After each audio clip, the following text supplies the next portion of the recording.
Sangbang technique number 4. Number 4 technique works on the concept of return.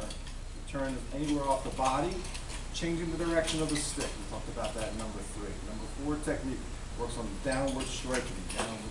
So downward striking, return off the inside of the thigh and catch. Downward striking off the inside and catch. So down and up, and down and up. And both sides. That's number 4. Number 5 technique is an outward strike. So from chumbi position, we step back into fighting stance, under the front elbow. This technique can be done in 2 ways. Top of the head with the clavicle, top of the shoulder, this way, down and out. This way, striking downward. Or it can be done across the face, outward and around. Outward and around. Outward and around. Or down and out. And on both sides.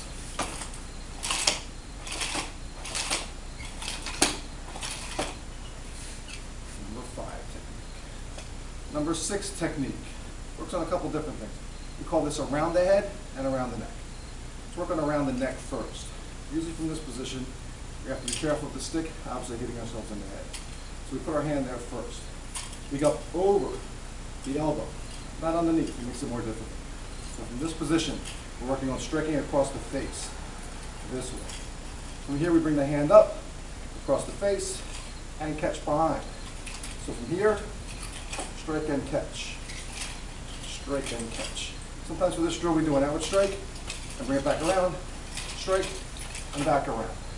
In order to increase the momentum, increase the speed on the stick, we go around the head, and then around the neck. Same thing. Strike out, around the head, and then around the neck. Remember again, wherever you point the end of the stick is where this one goes. So if you point this towards your head, that's where it's going to get. If you point it down, which is what many people do, as they go around, it winds up just hitting in the back, this way.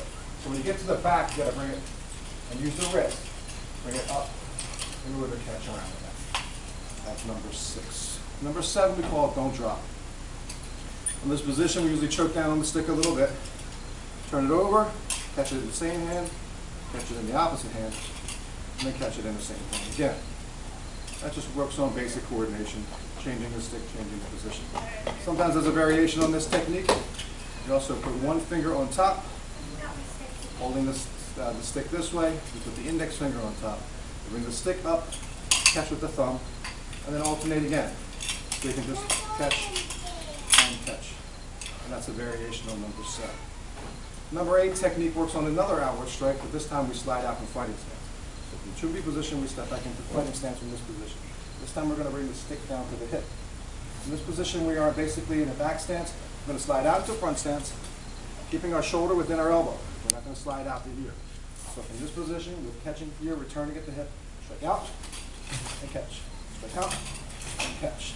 From here, we're going to use the wrist to finish the movement and snap it out. We can use the waist too to snap it out, but we're not going to go into any wide swings, exposing ourselves and opening up a body. We're going to keep the strike tight and back, and on the same time, this side too. Strike, out and back, out and back. That's number 8 technique. Number 9 technique. Number 9 technique works on return, but this time return and catching. And we're going to catch in the back. So from this position, with our hand here, choking down on the stick a little bit for a wedge from the move. So normally we hold the stick here, we're going to go down just a little bit lower. From this position, we bring it back, catch to the hand, catch to the hand, catch to the hand. We can work on a couple different variations of this drill. We can go around the body, all the way around and catch, and keep circling the body this way. That's a variation from number 9. Number 10 is taken from the first movement of the form Jindo. From Jindo, we're going to step back in a defensive position. So using the sticks, we're going to step back in the same defensive posture. From this position, from chumbi position, we're going to move our hips over the standing leg, bringing the back leg up, turning our heel out so we can reinforce our hips. Stepping back into back stance and using a high defense. So from this position, we're going to turn our body, twist, step back and block. Same thing on this position. Turn back and high defense. And that's number 10.